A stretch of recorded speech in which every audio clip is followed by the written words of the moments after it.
Good morning. Hi, everybody. So good to see all of you. Welcome to everyone on Zoom.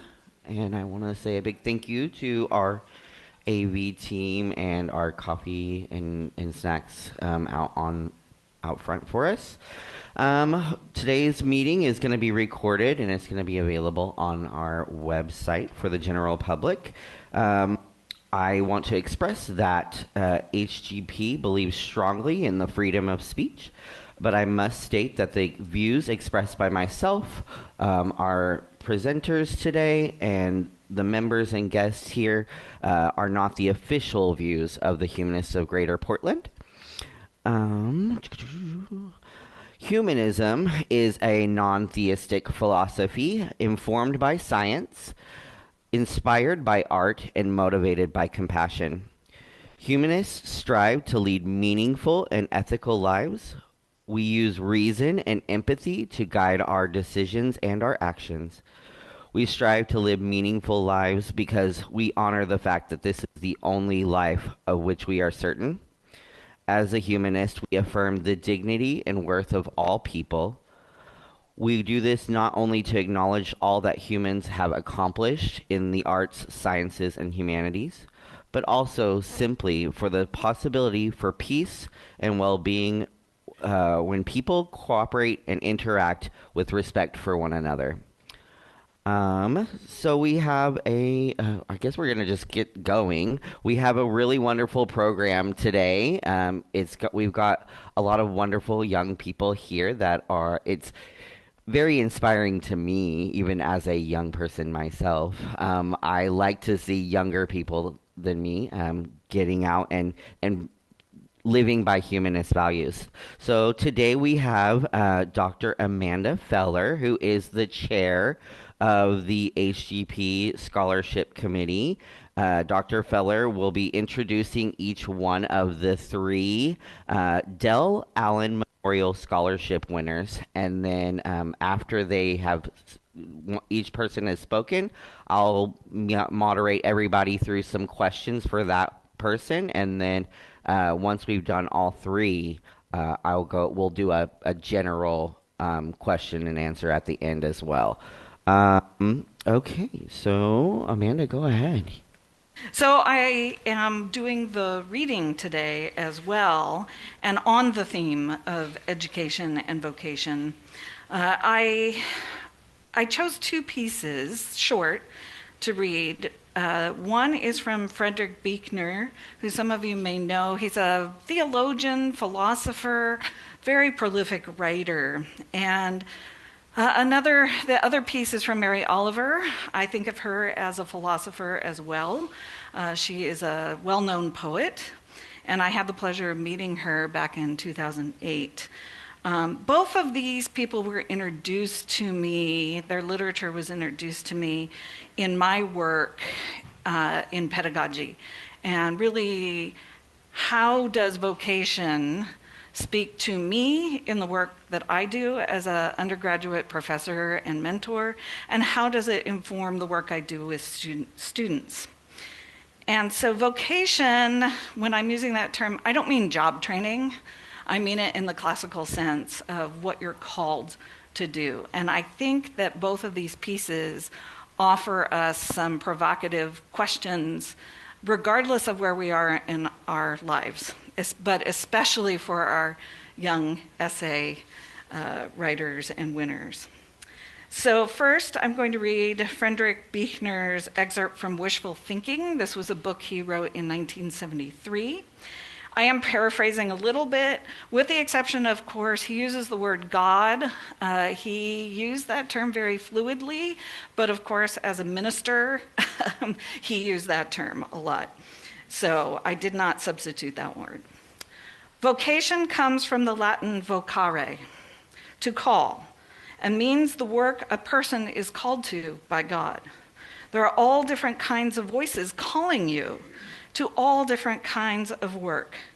And the problem is to find out which is the voice of God, rather than society, the superego, the self-interest, parents.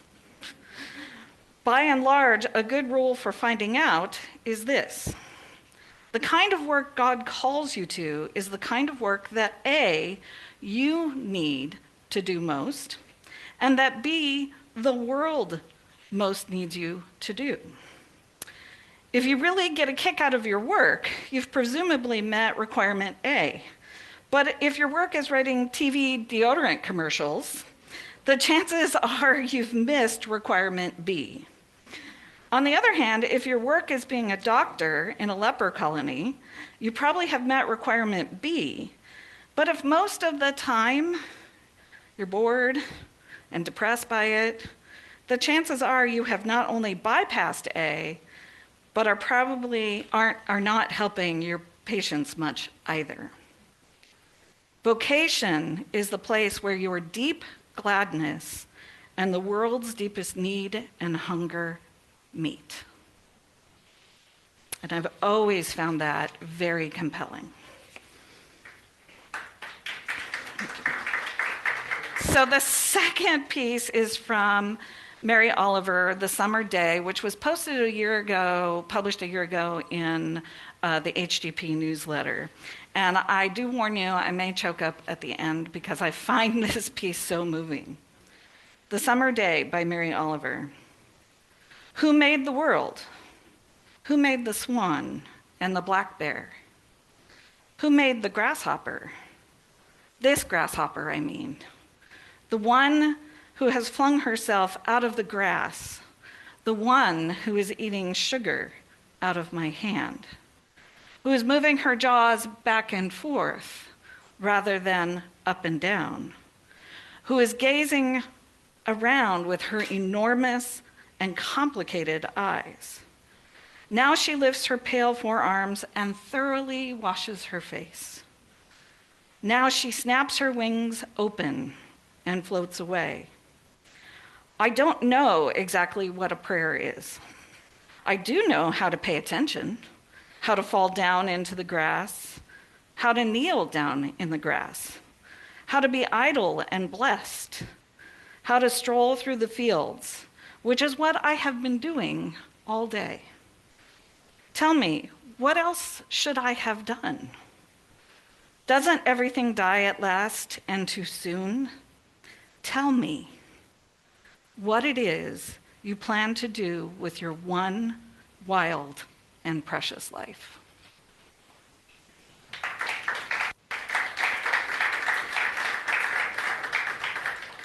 Thank you. So to Skylar's point, these essays that we read were not only impressive, but I found them very comforting. I think these days, right, we all need a little comfort, a little source of hope. It's 2025, and we sometimes feel like this isn't going very well. And so these essays were so comforting to read because it showed us, the committee members, a glimpse into how 17 and 18-year-olds are thinking about their own forward momentum and their own vocation.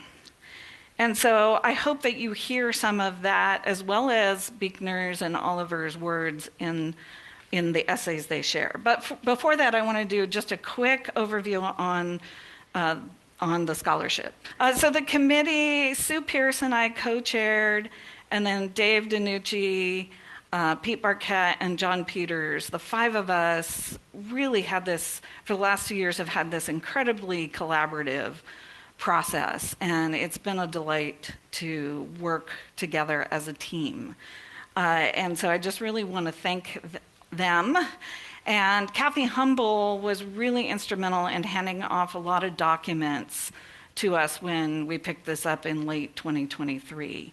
And so I think I really want to thank her. And now, how many people in this room or on Zoom maybe have been on the scholarship committee? Anyone in here? Joyce? Anyone else? Okay. So that committee was started by Del Allen. He came up with the idea in 2011, and he had three really important goals in mind. One was he wanted to help young people with their educational journey. And he wanted to help them in part by sharing the views of humanism and perhaps inspiring a new generation of humanists. And we all need that. And indeed, we saw when the essays were submitted, I'd see people say, oh, I've never heard of this before. And it's so exciting because they didn't have a name to put to their religious belief. So he wanted to help people with their journey. He wanted to draw people to humanism, and he wanted to help elevate HGP itself and get that name out there more. And I think over the years, we've met those goals. So here are some of the numbers over the last years since, and I should note, we have formally renamed the scholarship the Dell Allen Memorial Scholarship, which is so appropriate to his legacy. And speaking of legacy, in all of the years of the scholarship, 250 essays have been read. That's about 1,000 pages of reading. 56 people have been awarded monetary awards, and a total of $90,700 have been awarded. That's a lot of money. For our small organization, I think that that's really remarkable.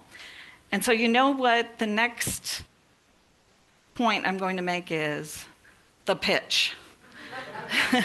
So all of that money came from us. And we're so grateful that we can continue to do that.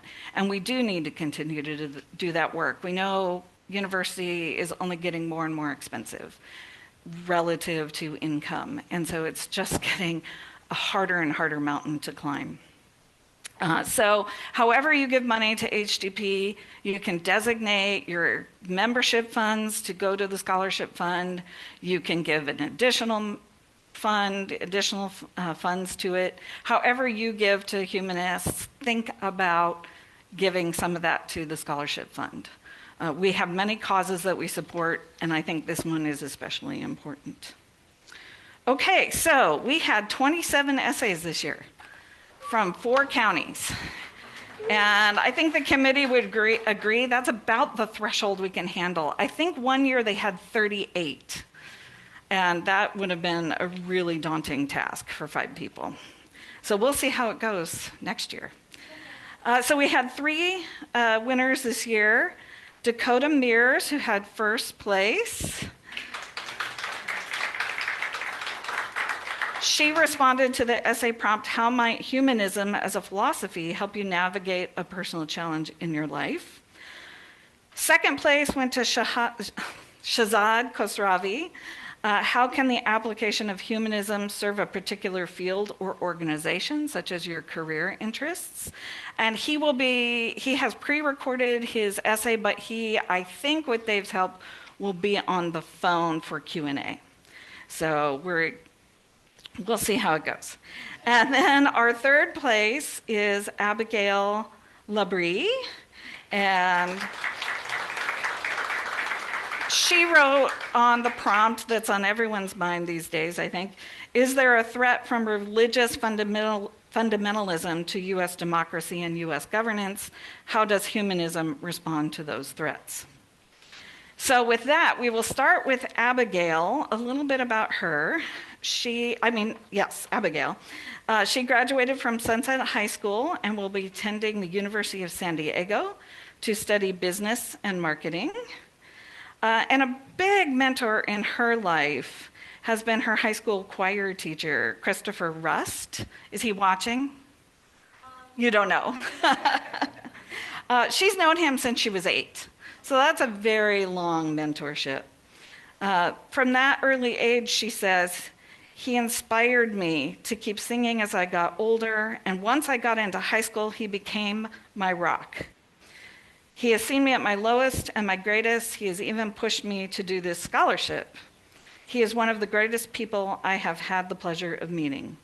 Clearly, she enjoys singing, if that started at the age of 8 or probably earlier. She sings the national anthem for her school's baseball team. She sings in the school's award-winning a cappella group, and recently you had a lead in a musical. So that's fantastic. And we have a lot of singers here, so they may come talk to you about participating, even from afar. So I'm going to bring her up so she can read her essay that addresses, is there a threat from religious fundamentalism to the U.S. democracy and governance, and how does humanism respond to those threats? Welcome. Before I start, I'd like to thank everybody in this room for assisting in the scholarship fund. I really appreciate it. I also would like to thank everybody for having me here today. It has honestly been a great honor to research and to write this essay. I found it very, very interesting to write, and I hope that you guys find it interesting to listen to. Over the past few years, there has been an unprecedented surge in religious fundamentalism within the United States. From the reversal of Roe v. Wade, the push towards anti-LGBTQ+ bills, and debate surrounding public school curriculums, the influence of religious ideologies in the state of governance cannot be dismissed. While the foundation of this country was established on individual freedoms and church-state separation, the growing connection of religion and politics raises serious questions. Can democracy possibly be successful when the legislative body is defined by religious dogma? How will a multicultural country respond when religious beliefs seek to be imposed on an entire country? And above all, how can humanism assist in the defense of First Amendment rights? In 1973, the U.S. Supreme Court affirmed Jane Roe's case in the historic Roe v. Wade, declaring that Texas's abortion restriction laws violated a person's rights to privacy under the 14th Amendment. The decision gave people the right to abortion nationwide, reversing state laws. But in 2022, the Dobbs v. Jackson decision overturned the previous verdict in Roe v. Wade and returned control over abortion to individual states. The consequences of this were immediate and apparent. Following the decision, numerous states immediately prohibited or drastically restricted access to abortion. Currently, 12 states have outright bans on abortion and 7 with strict gestational limits, some at only 6 weeks. This change in law and subsequent ban is most often associated with conservative political groups, and most prominently those who subscribe to Christian fundamentalist beliefs. These groups believe that life starts at conception and therefore see abortion as morally equivalent to murder. This setback is not only a tremendous blow to reproductive rights, but also threatens other liberties, as Roe v. Wade has been linked to liberty rights on personal decisions regarding family, relationships, and one's body. In addition to abortion regulations, certain religious groups have pushed for enforcing other acts in accordance with religious principles, such as prohibiting same-sex marriages and LGBTQ+ rights. These groups argue that marriage must be between the union of a man and a woman only, as seen in the Bible as the basis for this belief.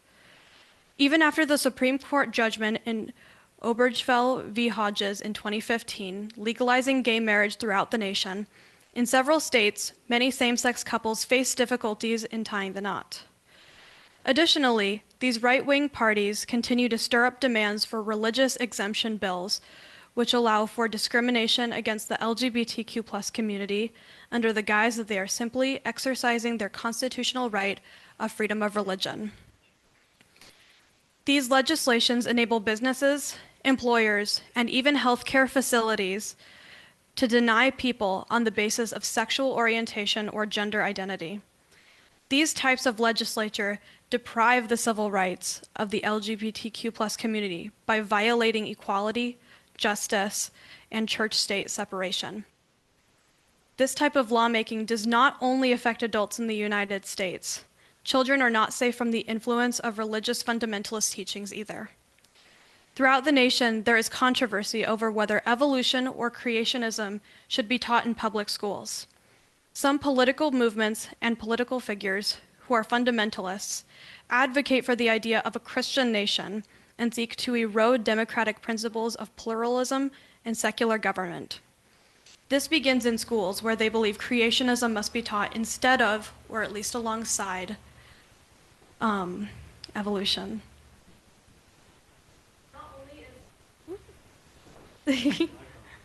Not only is this a violation of the church and state separation as witnessed by the First Amendment, it invalidates and ostracizes children of different religious or non-religious backgrounds and undermines the integrity of education as a whole. Teaching creationism instead of or alongside evolution defeats scientific literacy and critical thinking, two essential parts of a well-rounded education. Moreover, the change in curriculum poses the risk of rendering students less capable of comprehending and engaging with the scientific worldview, leaving young adults underprepared for careers in science, technology, and any other space that requires evidence-based reasoning. Humanism, and specifically secular humanism, is the answer to such threats by seeking reasoning, morality, and justice as the rules in society. At its core, humanism supports the separation of church and state and the making of laws and policy to be done with reason, facts, and the respect of all human rights rather than based on religious dogmas that do not treat everyone as equals.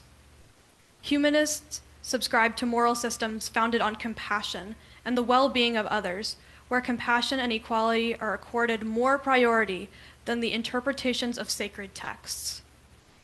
This faith in justice also extends to the belief that all individuals, regardless of ethnicity, gender, or sexual orientation, are entitled to be treated with respect and dignity.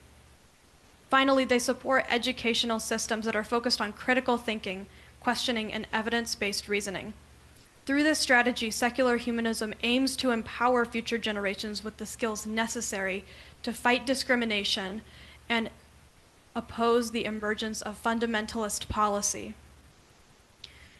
Religious fundamentalism undoubtedly poses a threat to the United States' democratic and governance systems, especially so when the very foundation of democratic values, such as pluralism and First Amendment rights, are in danger. However, despite all of this, hope exists. Humanists counteract these threats through the advocacy of reason, secular governance, and universal human rights. They aim to create a nation where individuals can live their lives without fear of religious discrimination or coercion, and where the very democratic principles of the United States was founded on are preserved and remain intact for future generations to come. Thank you.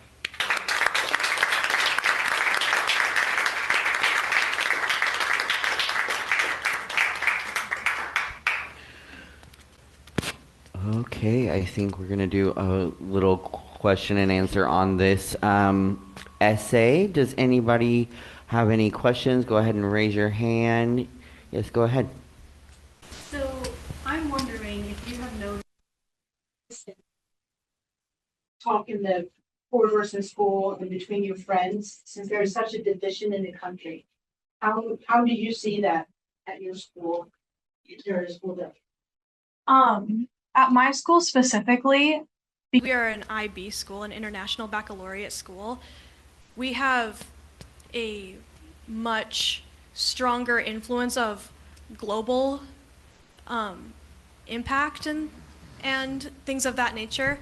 All students are required to take a English class that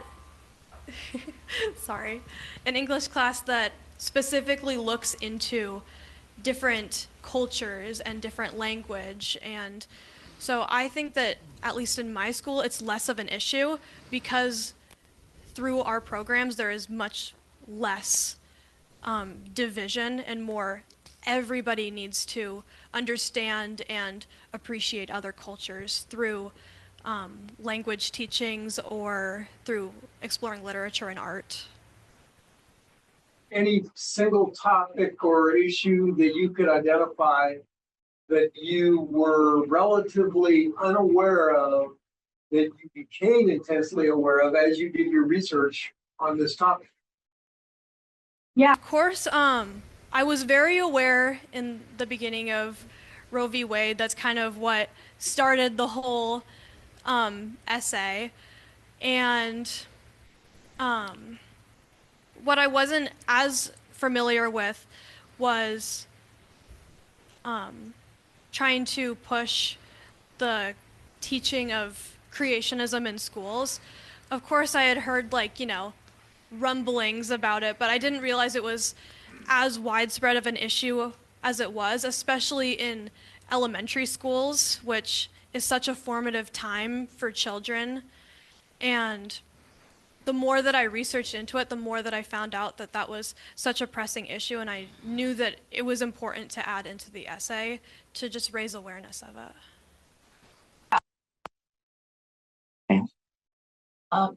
Do you know, are there any people that came into that are in your students that came to your place because with homeschooling, they did homeschooling and then they were they went into in IB?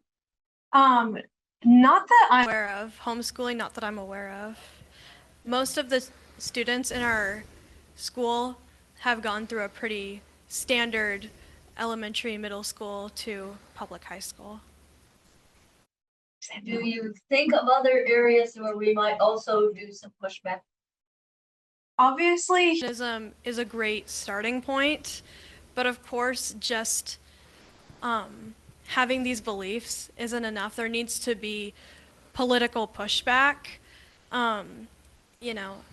As much as it's wonderful that we all believe in humanism and compassion for others, nothing really will change unless legislation is changed and it is brought to a wider audience. So I do believe that politics and change in legislation is, of course, the next step and is the ultimate answer in achieving a lot of what we preach and what we talk about. Social media, TikTok, all the different things being such a prevalent thing. With having researched what you researched and seeing all the social media, if you see it, what are you seeing out there, and what role do you think humanism and other groups need to take on that in that area, because it has such a big influence on it. Yeah. Honestly, social media is a super duper huge influence for especially young adults and people of my age.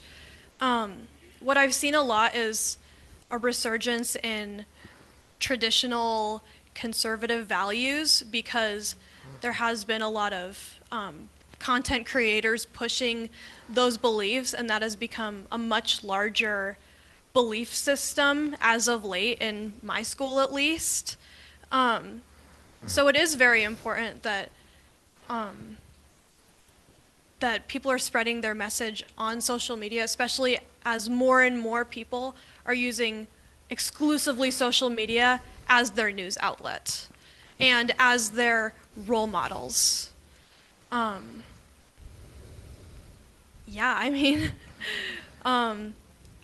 and more there needs to be pushback on certain things such as that, especially when teenagers and young adults are starting to become undereducated on issues such as this and just look at Instagram or TikTok for their news.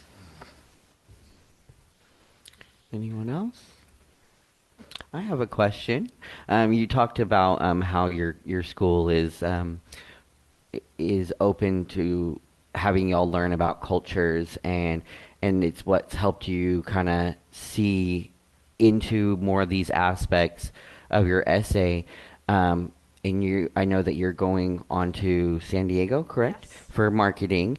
And do you think that what is something that you think you can do in that aspect of marketing to, like you said, push the boundaries, push those political boundaries so that you maybe can be a leader in that? What do you think that you could do in that? So one of the things that I've thought about is minoring in political science. I would love to go into law and politics I don't know if that's specifically what I will go into, but if I were to minor in political science and major in marketing, there is, of course, that very obvious union of doing political marketing, for example, or marketing. What's the word I'm looking for? Maybe some of the cultures and values that you see in humanism, marketing Yes. those. Yeah.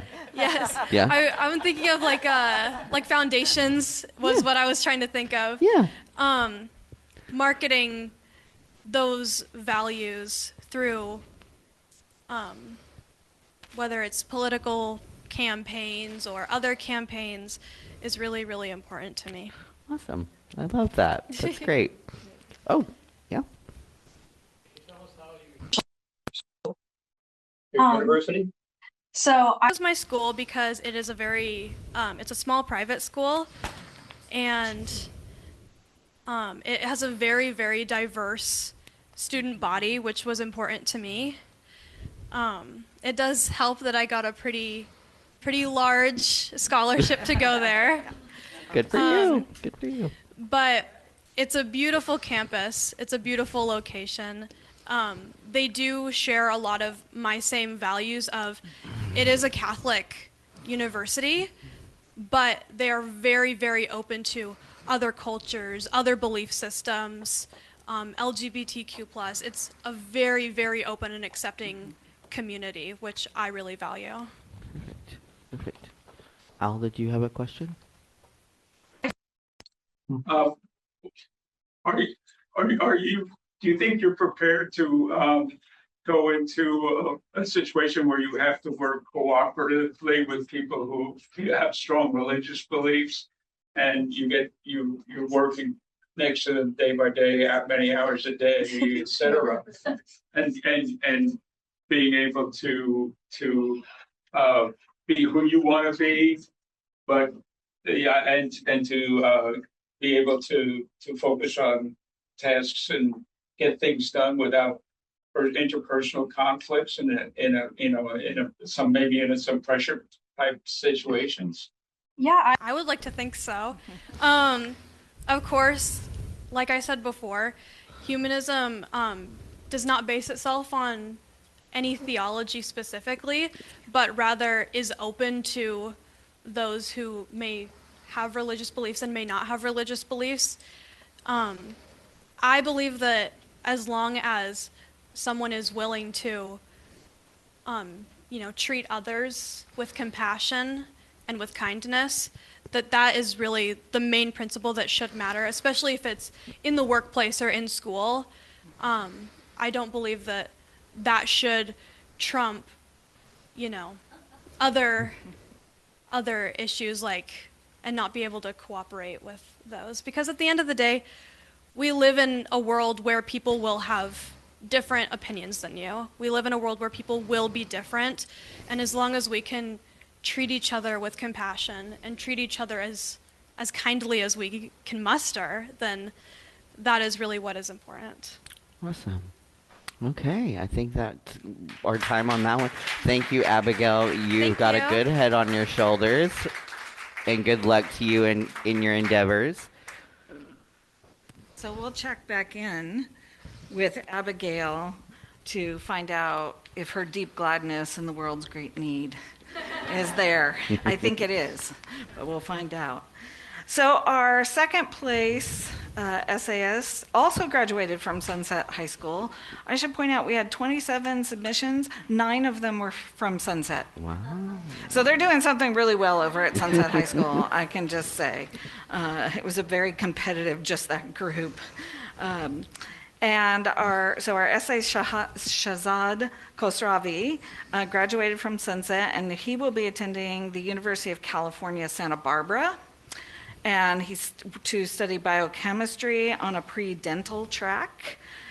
He hopes to continue into dental school and pursue a residency in oral maxillofacial surgery. He hopes to one day have a private practice as well as focus on underserved communities. He was raised here in Portland. But his parents were immigrants from India, we will watch a pre-recorded version of his essay. Hey everybody, my name is Shahzad Khosravi. I'm a recent graduate of Sunset High School in Beaverton, Oregon, and I will soon be attending the University of California, Santa Barbara to begin my undergraduate studies in biochemistry. Before I begin reading my essay, I would like to thank Dr. Amanda Feller for her wonderful introduction, and of course the HGP board for selecting me as a second place winner of the Dell Allen Memorial Scholarship. This is an extremely incredible opportunity I've been given, and it's one I'm very grateful for, so thank you. Now I'd like to begin reading my essay. The Impact of Humanism on Healthcare. Humanism provides a philosophical framework focused on ethics, reason, and dignity. This worldview is one which guides healthcare professionals through the maze of medical and ethical challenges they face daily. I'm personally drawn to medicine as a career path, and I believe implementing humanistic ideology can transform healthcare in 3 crucial ways. It fosters compassionate patient care. It strengthens our commitment to equity, and it pushes to progress scientific knowledge. From an early age, I've been interested in healthcare. As I came into high school, I began to wonder how we could address health problems affecting so many lives. I began volunteering at local hospitals where I observed patients interacting with healthcare teams. I assisted with administrative tasks and provided patients with comfort and support. These experiences taught me something significant. While medical knowledge forms the foundation of care, a humanistic approach distinguishes truly exceptional healthcare providers. I observed how the relationship between doctor and patient often determined not just the satisfaction, but measurable health outcomes. Several key principles from the American Humanist Association directly inform how healthcare can be practiced. Quote, treating each person as having inherent worth and dignity, unquote, transforms the doctor-patient relationship. Humanist healthcare recognizes and treats the whole person, not just a collection of symptoms or a case number. William Osler, both physician and philosopher, articulated this concept stating, quote, the good physician treats the disease. The great physician treats the patient who has the disease, unquote. When providers embrace this perspective, they listen more attentively to patient concerns and respect their autonomy in medical decisions. The entire care experience improves from the patient's point of view as a result. Medical ethics becomes more navigable through humanist principles that, quote, ethical values derive from human needs and interests, unquote.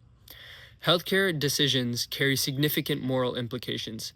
Should limited resources be allocated to one patient or another? How should end-of-life care proceed? Kurtz and Wilson addresses these questions in Humanist Manifesto 2000, arguing that human welfare, rather than abstract rules or religious doctrine, should guide our choices. For healthcare providers, this means considering the complete context of patients' lives when making recommendations, balancing evidence-based practices with individual circumstances. Humanist values became vivid to me through conversations with my friend, who volunteered at a community health organization. He provided free health screenings for low-income individuals who couldn't afford regular health care. The experiences he discussed with me displayed how ubiquitous healthcare inequality truly is. My friend described patients who had postponed seeking help for treatable conditions due to financial constraints. Their health deteriorated unnecessarily as a result. These conversations help me understand humanist values of fairness compels us to address these systematic inequalities.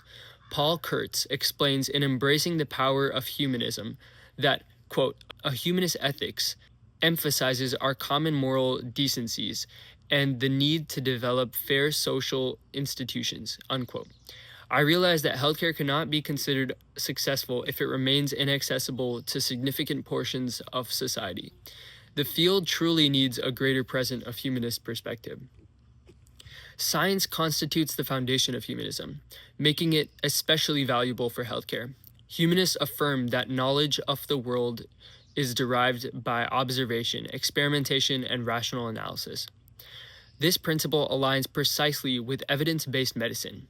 During my time as a research intern at the OSU College of Pharmacy, I witnessed scientists applying rigorous methodology to develop and test treatments for various cancers. Their approach, grounded in rational inquiry rather than tradition or authority, derives medicinal innovation. Corliss Lamont articulates this process in The Philosophy of Humanism, noting that scientific progress depends on, quote, the constant testing of opinions and beliefs against observed facts. When healthcare adheres to this approach, treatment efficacy improves. Patients benefit from practices validated by evidence rather than those merely presumed effective.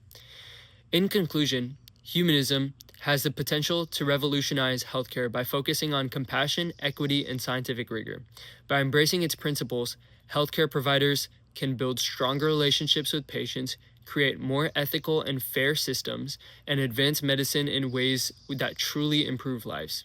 As I pursue a career in healthcare, I believe humanism is not just a philosophy, but a guiding force that can make healthcare better for everyone. Thank you. So if anybody has questions for Shahzad on his. I hear that over in Washington, in the dental business, they've discovered that Native American uh, uh, people, particularly the ones that live on reservations, would rather have their dental work done by a Native American dental technician than by a dentist. Of course, the laws in the United States pretty much say that only a dentist can do fillings and extractions, but Washington is planning, I think, to make an exception for Native American people to where there'll be a program for dental technicians, not dentists, to do fillings and extractions. And you talked about the value of science and science knowledge, et cetera, but also about the need of people to be to get the service and to work out. I wonder if you have any feelings about those kind of issues. I wouldn't say I'm very educated on a big topic, so I can't know exactly like how to comment on that. But I think it's important to respect, especially Native people, just based on how much they've gone through, with the U.S. government and stuff. And I've seen articles and about like how dental, like especially with tooth crowding and stuff, due to Western diets being a lot more like soft food versus in the past when we had to, we weren't able to like cook food or stuff like, very, very long back in time. So it might have had issues with like, tooth crowding and stuff like that. So if you look at like some African tribes and stuff, I've seen that, there was an article which I'd read in the past, they have like much better teeth than Americans. So like, yeah, I'm not like as educated on dentistry specifically. It's just the field I want to go into in the future. I'm more focused on sciences right now. I'm pursuing my undergraduate degree in biochemistry, so I just don't know what exactly to comment on. Yeah. But I think it's important to focus on the science and focus on the research. If the Native American tribes would prefer to use their traditional methods, I think it would be wonderful to have, a lab look into it and test it out clinically, or, well, I guess clinically is the only proper way to test it, but I think it'd be wonderful to check that out and compare differences. So yeah. Sorry if I couldn't answer the question properly. Oh, that was a great answer. Thank you. Anyone else? Joyce, go ahead. Your experiences with medical facilities. I think I've been very lucky in medical professionals I've worked with. I mean, been a patient to, but in those experiences, have you seen many people you felt were perhaps just totally businesslike, somewhat cold, or do you think most people in the medical profession want to be compassionate? There's a mix, Oh, is there like echoing going on? It's from my end. Can you hear me properly? You're good. I think you're okay. Like obviously there's a mix between like, there's always going to be some bad doctors and some great doctors. I feel like for the most part, people go into medicine because they love what they do and they want to help other people. But on the other hand, there are people who do it for the money. Especially, there's a stigma in the dental field specifically that people go into it for the money versus for helping other people because it's a completely different sect of medicine. And a lot of times, dental procedures are a lot more expensive and the insurance doesn't cover as much, so people do realize like how expensive it is for them. I think it's unfortunate that there are people out there who don't care enough to help people and would rather make money off of others, especially with their health and things like, health insurance companies and how they take advantage of people. Like it's something which is very disappointing for me as well to see. So I just think and I think it's important for people to, really understand what they're there to do. They're there to help other people. And yeah, but for my experience personally, like when I was volunteering in the hospital or even like when I was shadowing dentists or doctors, everyone that I had shadowed they were incredible people and they really did care about helping other people. So yeah. Anyone else? Okay. I want to make sure that we have plenty of time for Dakota Mears, our first place winner. And she graduated from La Center High School and will be attending Western Washington in pursuing a bachelor's degree in English and minoring in communication. And she's actually done Running Start. And if you know anything, Sunset High School is, a very well funded, has the IB program. La Center, not so much, right? And so students there are much more, we even talked this morning, much more left to their own to find scholarships and opportunities. And so she has been accepted into their honors program as well. She loves reading and writing with expectations to be a published author, which will come true in August when I publish her essay in the newsletter. She says, I give a lot of credit to a teacher of mine way back in the 4th grade for igniting a passion in me for teaching. Her name is Becky Barnett. Is she watching? No. Okay. I would also like to express my gratitude toward my grandparents, Michael and Christine Mears, for raising me and always pushing me to chase my dreams and be the best I could be. I would not be here today if not for them. So we invite Dakota to come up and read her essay on how might humanism as a philosophy help you navigate a personal challenge in your life. Please welcome Dakota. Good morning, everyone. Before I begin, I just want to take a moment to sincerely thank the Scholarship Committee for selecting me as a winner for the Dell Allen Memorial Scholarship. It truly means a lot, not just the support, but the recognition of my work and the values I tried to express through my essay. I'm incredibly honored and grateful. I would also like to congratulate my fellow winners. Their essays were amazing, and I learned a lot from hearing them. This reading reflects the heart of what I wrote about, the importance of humanist values, things like empathy, critical thinking, responsibility, and compassion. These are ideas I've tried to live by, and ones I believe can make a real difference in our communities and the world around us. So thank you again for this opportunity. I'm excited and kind of a little nervous to share this with you today. Growing up, I always believed that hard work would get me where I needed to be. I thought that if I put enough effort, things would just fall into place. But life isn't always that simple. Sometimes, no matter how hard you work, the obstacles in front of you feel impossible to overcome. For me, one of those obstacles was financial hardship. My father wasn't in the picture, and my mother, despite working tirelessly, was never in a position to financially support my college education. Because of poor financial decisions, she couldn't apply for loans, and I quickly realized that if I wanted to go to college, I would have to figure it out on my own. It was overwhelming. Watching my peers submit their FAFSA applications with the expectation that their parents would help cover what aid didn't was a stark contrast to my own reality. I wasn't just applying to college. I was fighting for a chance at a future that felt just out of reach. In moments like these, it's easy to feel powerless, to believe that the circumstances you were born into define you. But this is where humanism gave me strength, not in some abstract philosophical sense, but in a way that truly shaped my perspective.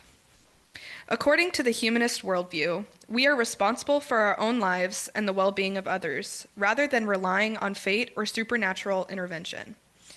This philosophy, helped me understand that while my challenges were real, they were not insurmountable. My success depended on my choices and my willingness to shape my own future. I refused to let my financial situation limit my potential. Instead of focusing on what I lacked, I started looking at what I could do. I applied for every scholarship I could find, sought financial aid, and took on responsibilities that allowed me to grow both personally and academically. But I didn't just focus on myself. If there's one thing humanism has taught me, it's that community matters. We have a responsibility to uplift those around us, especially when we know what it feels like to struggle. One of those core principles of humanism is altruism, helping others selflessly without expecting anything in return. That belief guided me when I started volunteering at an elderly care facility. At first, I was just handing out Christmas cards, but I quickly realized that what the residents needed most was human connection. Many were lonely, longing for conversation, for someone to simply sit and listen, and so I did. I listened to their stories, their regrets, their joys. I held their hands, laughed with them, and for a brief moment, helped them feel seen. That experience reinforced the humanist principle that well-being is achieved through social engagement and compassion. Compassion isn't about grand gestures. It's about showing up for people and making them feel valued. Humanism also emphasizes critical thinking, a skill that became essential as I balanced academics with family responsibilities. As the oldest sibling, I took on the role of caring for my younger brothers, helping with homework, cooking meals, making sure they had what they needed. It was exhausting at times, trying to juggle everything while keeping up with school. But I learned how to manage my time, stay organized, and push through even when I was running on empty. The humanist focus on reason and responsibility helped me realize that while I couldn't change my circumstances overnight, I could develop the skills and mindset necessary to navigate them effectively. That resilience carried over to my other commitments. When I tutored fourth graders for the Math is Cool competition, I saw firsthand how small acts of encouragement could make a difference. Some of these kids had already decided that they weren't good at math, that they would never succeed. I recognized that feeling because I had felt it too. Not with math, but with the idea of affording college. So I did for them what I wish someone had done for me. I reminded them that they were capable. That just because something seemed impossible didn't mean it actually was. This reflects the humanist commitment to education and intellectual honesty, helping others see their own potential through learning and critical thinking. Education is my passion, not just for myself, but for others. I want to become an English professor, not only to teach literature, but to inspire students to see learning as something empowering. Too often, education feels like an obligation rather than an opportunity. I want to change that. I want to help students see knowledge as a tool they can use to shape their futures just as I have.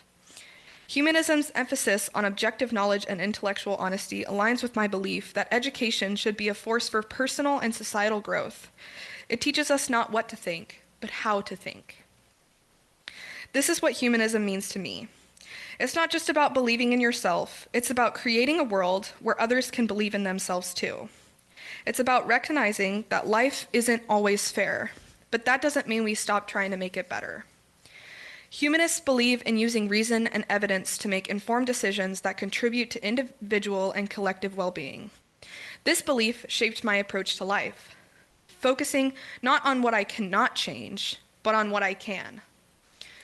I know my journey isn't over. There will be more obstacles ahead, more moments of doubt. But what I do know is that I will keep moving forward. I will keep learning, keep growing, and keep working to ensure that my successes aren't just my own, but something I can share with others. With this scholarship, I will be one step closer to that future, one step closer to proving that where you start in life doesn't have to define where you end up. One step closer to making a difference, not just for myself, but for every student who, like me, refuses to let their circumstances determine their worth. Thank you.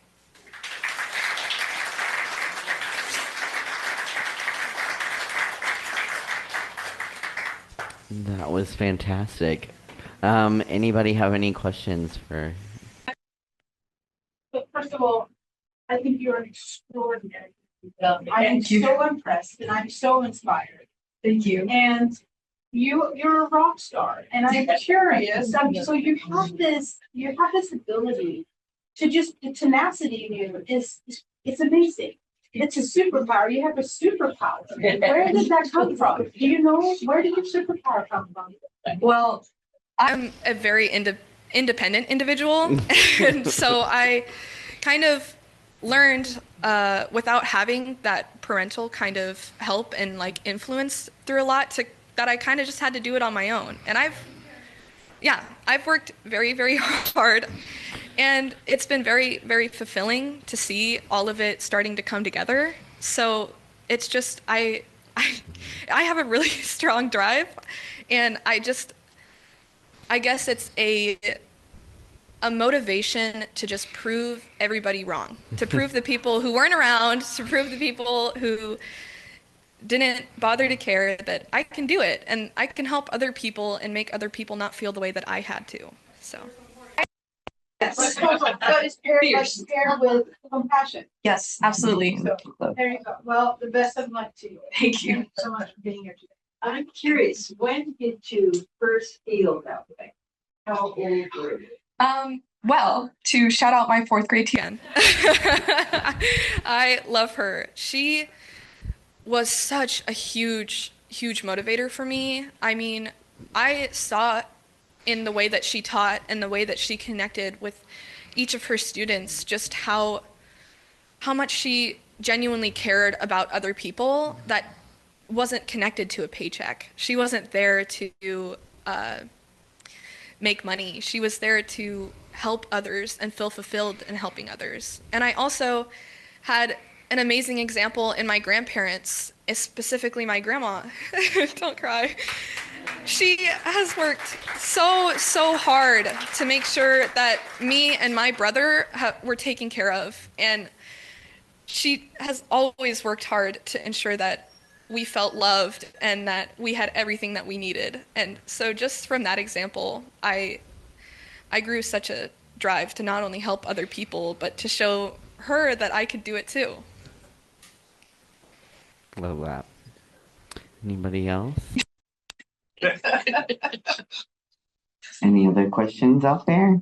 Yes, thank you. Thank you, guys. That was wonderful. Yep. Okay, yeah. Do we have questions? For the committee on about the selection process or anything else that may have. Yes, thank you.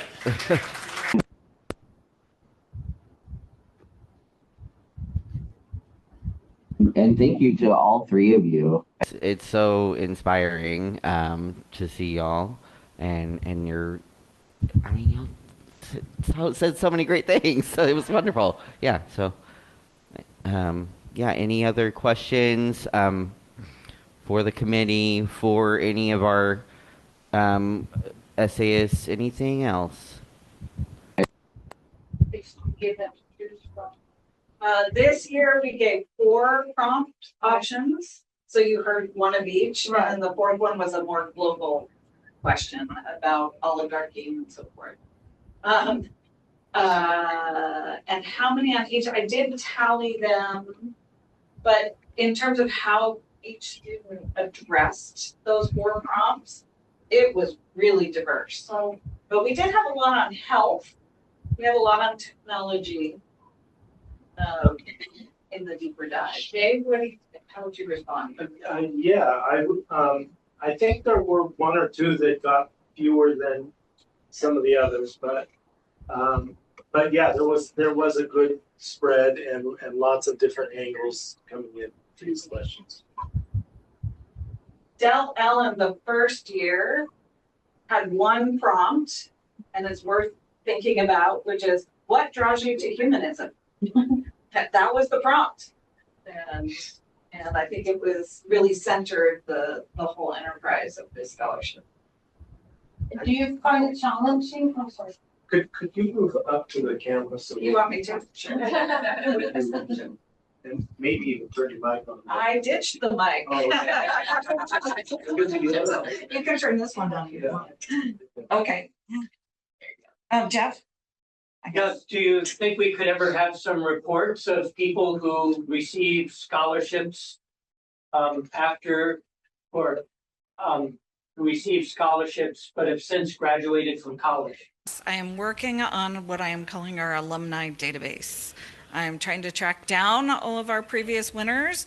Some of the early winners, 2012, 13, 14, a little harder to find, but I am making some traction. And that is the goal, to bring them back and have them talk about what they're doing now or what they did with the scholarship and funding their education. So yeah, it's a goal. I love that. Where are you now kind of situation. That's Yeah, awesome. yeah. That's fun. That's fine. Are the posted anywhere? We are going to publish these 3 essays in the August newsletter, I believe.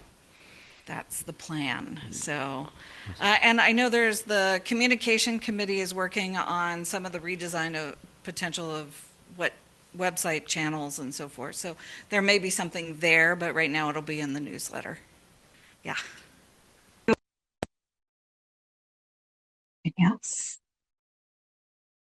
But I really want to thank Del for founding this scholarship. I think he'd be very pleased today to know how much we've done with his idea. And he was able to witness a lot of that, obviously. The committee, the 5 of us, it's been a fantastic committee and a lot of work that everyone's put in. So I really want to thank the whole committee and everyone who's been involved in adjudicating these 250 essays since 2012. That's a lot of reading and a lot of making hard decisions sometimes. So thank you to everybody and thank you to everyone. Please give to the fund. Yeah.